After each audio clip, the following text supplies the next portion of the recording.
Hi, everyone. About a minute on my written testimony to the Senate Energy and Natural Resources Committee about electric vehicles. Yesterday in Washington, the Senate ENR committee held a hearing on supply chains, EVs, and federal subsidies for EVs, and I was invited to provide written testimony, and I was flattered to do so. So my remarks were included in the official report on the hearing. And I made 3 points. I talked about the history of electric vehicles, which is a century of failure, tailgating failure. I talked about the fact that the EV is still a niche market product, and I talked about the dependence on Chinese supply chains. So take those in order really quickly. The history of the EV. I cited an article from the Los Angeles Times in 1901 talking about the EV and that it's pretty soon it's going to take over the market. Another piece from the Washington Post in 1915 saying prices are coming down and they'll soon be affordable for everybody. Well, that still hasn't happened now, 109 years later.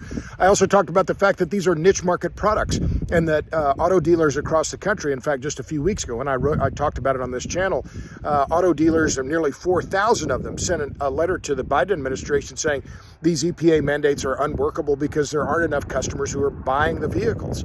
I've also reported extensively about the fact that Ford Motor Company is losing billions.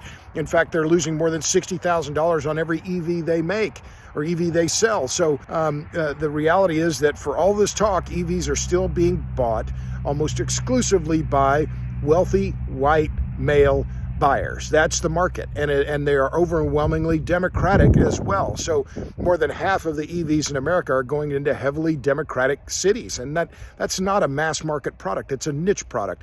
And then finally, I talked about Chinese supply chains. I've written about this a lot, in particular, the reliance on neodymium iron boron magnets, which are produced almost exclusively in China. More than 90% of all the global neodymium iron boron magnets come from China, and China has a stranglehold on the other rare earths as well, including dysprosium and terbium, which are needed to make those neodymium iron boron magnets work at high temperature. So for all of these reasons, I simply concluded these EPA mandates, which would require automakers to be selling 2/3 of their vehicles as full electric by 2032 or 2035 or so, it's completely unworkable. It will not work, cannot work.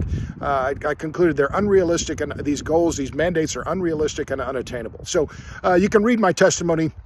It's on my Substack, robertbryce.substack.com. You know where to find me. Thanks for tuning in. See ya.